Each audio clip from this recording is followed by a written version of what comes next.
Discuss करने वाले हैं, वही अगला चैप्टर कंटिन्यू करेंगे। पिछले 2 चैप्टर क्लास 6 का पहला और दूसरा चैप्टर आपने कंप्लीट कर लिया है। अगर आपने अभी तक वो नहीं देखा है तो आप वीडियो देख सकते हो। और दोस्तों, अगर आपको फिर भी कोई डाउट रह जाता है तो उस वीडियो के नीचे कमेंट बॉक्स में ज़रूर लिख सकते हो, ठीक है, ताकि मैं आपका डाउट क्लियर कर सकूँ। और कोई जरिया नहीं है आपके और मेरे मध्य जुड़ने का दोस्तों। तो आज कंटिन्यू करते हैं अगला चैप्टर क्लास 6 का, अध्याय नंबर 3 है पूर्ण संख्या। दोस्तों, पूर्ण संख्या बताने से पहले कल मैंने आपको एचसीएफ और एलसीएम के बारे में ज़्यादा नहीं बताया था दोस्तों, और बता देता हूँ। एक होता है एचसीएफ और दूसरा होता है एलसीएम। ये क्लास 6 का चैप्टर है, ज़्यादा मैंने कल आपको नहीं बताया। तो दोस्तों आइए देखते हैं एचसीएफ क्या होता है और एलसीएम क्या होता है इनके बारे में। एचसीएफ का मतलब होता है हाईएस्ट कॉमन फैक्टर। मान लो कोई संख्याएं 2 और 6 है, इनका एचसीएफ क्या होगा।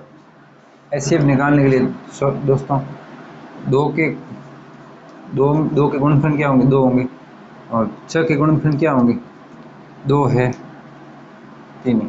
तो दोस्तों इसमें सबसे बड़ा कॉमन फैक्टर कौन सा, 2 ही है। तो दोस्तों इसके एचसीएफ कितना हो जाएगा, एचसीएफ हो जाएगा 2। उसके बाद दोस्तों अगर इसका एलसीएम निकालेंगे तो क्या क्या होगा, लोएस्ट कॉमन फैक्टर भी 2 ही है, तो एलसीएम भी इसका 2 ही आएगा दोस्तों। तो दोस्तों ये तो था आपका एचसीएफ और एलसीएम। अब दोस्तों आगे क्लास 6 के जो भी चैप्टर है अध्याय नंबर 3 के, उसको देखेंगे। तो दोस्तों सबसे पहला है आपको पूर्ववर्ती। दोस्तों पूर्ववर्ती संख्याएं, पूर्ववर्ती संख्याएं, पूर्ववर्ती संख्याएं क्या होती है दोस्तों। आप सभी, पूर्व का मतलब पहले और पर का मतलब बाद में होता है। पूर्व का मतलब पहले, जैसे मैं यहाँ खड़ा हूँ तो मेरे पिछले या पहले वाला भाग। दोस्तों पूर्ववर्ती जैसे 7 है, 7 के पहले कौन सा आएगा, 7 के पहले 6 आएगा, तो 7 का पूर्ववर्ती कितना हो जाएगा, 6 हो जाएगा। उसी प्रकार से 8 का पूर्ववर्ती कितना हो जाएगा, 6 हो जाएगा। और 8 का पूर्ववर्ती दोस्तों 7 हो जाएगा, और 7 का पूर्ववर्ती 6 होगा, ठीक है ना। 5 का पूर्ववर्ती दोस्तों पूर्ववर्ती बोलना चाह रहा हूँ, पूर्ववर्ती आ रहा है, क्या बोलना चाह रहा हूँ, पूर्ववर्ती। तो दोस्तों पूर्ववर्ती की बात कर रहा हूँ। पूर्ववर्ती का मतलब पहले वाली संख्या होती है। कौन सी संख्या, पहले वाली संख्या। तो दोस्तों ये तो थी पूर्ववर्ती। अब दोस्तों आगे देखते हैं आपका परवर्ती। दोस्तों इसमें ज़्यादा आपके कुछ भी टॉपिक है नहीं, पूर्ववर्ती, परवर्ती और संख्या रेखा प्रदर्शन आदि। उसके बाद है दोस्तों पूर्ववर्ती हो गया, पूर्ववर्ती हो गया। अब ये है परवर्ती, परवर्ती संख्या।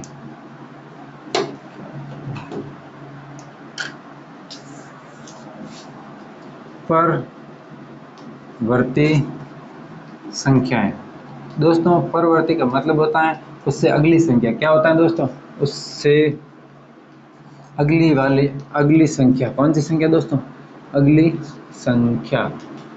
तो दोस्तों हम क्या करेंगे, जैसे 9 का परवर्ती कितना होगा, उससे अगली कौन सी होगी, 10। 15 से अगली कौन सी होगी, 16। इसी प्रकार से दोस्तों 100 की परवर्ती क्या हो जाएगी, 100 से अगली कौन सी, 101। यानी परवर्ती का मतलब होता है एक आगे को जाना है, और पूर्ववर्ती का मतलब होता है एक पीछे को, यानी एक कम करना है। तो दोस्तों ये तो थी पूर्ववर्ती और परवर्ती संख्याएं। आपके टॉपिक क्लास 6 के चैप्टर नंबर 3 में इतना ही दिया हुआ है दोस्तों। अगला है संख्या रेखा।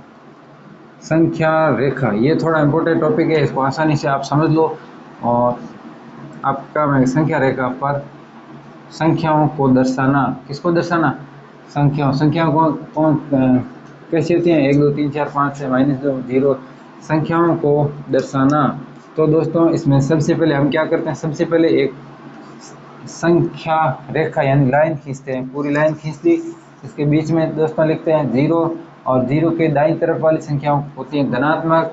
कौन सी संख्या होती है, धनात्मक। और 0 के बाईं तरफ वाली संख्याएं कौन सी होती हैं, ये होती हैं दोस्तों ऋणात्मक। दोस्तों आइए देखते हैं, यहाँ लिखूंगा -1, -2, -3। इसी प्रकार से दोस्तों ये माइनस के अनंत तक जाएगी। इधर कहाँ तक जाएगी, ये जाएगी माइनस के अनंत तक, और इधर जाएगी 1 है, 2 है, 3 है, 4 है, और ये जाएगी प्लस के अनंत तक। कहाँ तक, प्लस के अनंत। कितनी भी संख्याएं लिख सकते हैं। अगर मैं आपको कहूँ कि बेटा आप संख्या 4 को संख्या रेखा पर दर्शाओ, तो आप किस प्रकार से दर्शाओगे, तो दोस्तों आप इस प्रकार से दर्शाओगे। 4 है तो 4 के ऊपर क्रॉस कर। अगर मैं आपको कहूँ 0 को संख्या रेखा पर दर्शाओ, तो 0 कहाँ है, यहाँ है। अगर मैं आपको कहूँ 2 को संख्या रेखा पर दर्शाओ तो 2 कहाँ है दोस्तों। अगर दोस्तों मैं आपको कहूँ -2 को संख्या रेखा पर दर्शाओ तो दोस्तों यहाँ पर आपको -2 कहाँ दिखाई दे रहा है, -2 दोस्तों आपको यहाँ पर दिखाई दे रहा है। तो आप -2 को संख्या रेखा पर इस प्रकार से दर्शा सकते हो।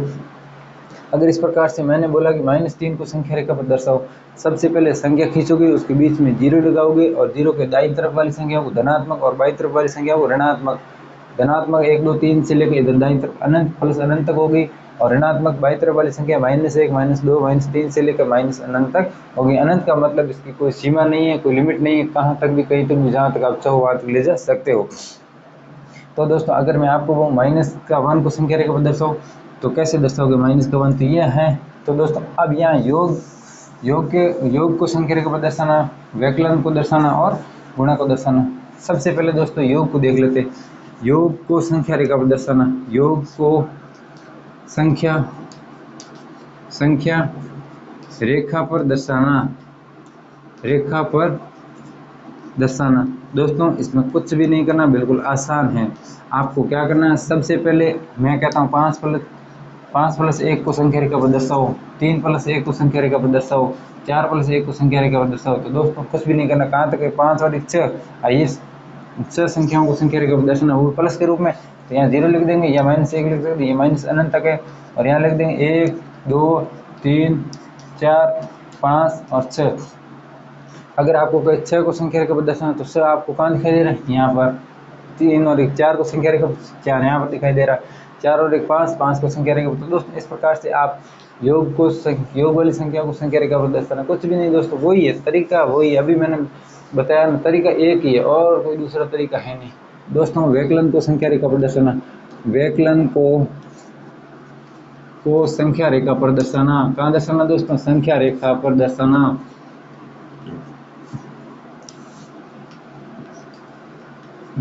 तो इसमें कुछ भी नहीं करेंगे, सबसे पहले व्यकलन का मतलब मैं यहाँ दे देता हूँ 5 - 4। तो ये क्या कह रहा है, 5 - 4 कितना होगा, 1 होगा। तो कुछ भी नहीं करेंगे, सबसे पहले संख्या रेखा खींचेंगे, उसके मध्य में 0, बाईं तरफ -1 से लेकर अनंत तक और दाईं तरफ 1 2 3 4 इस प्रकार से आगे प्लस अनंत तक चलते जाएंगे। ये क्या कह रहा है, 5 -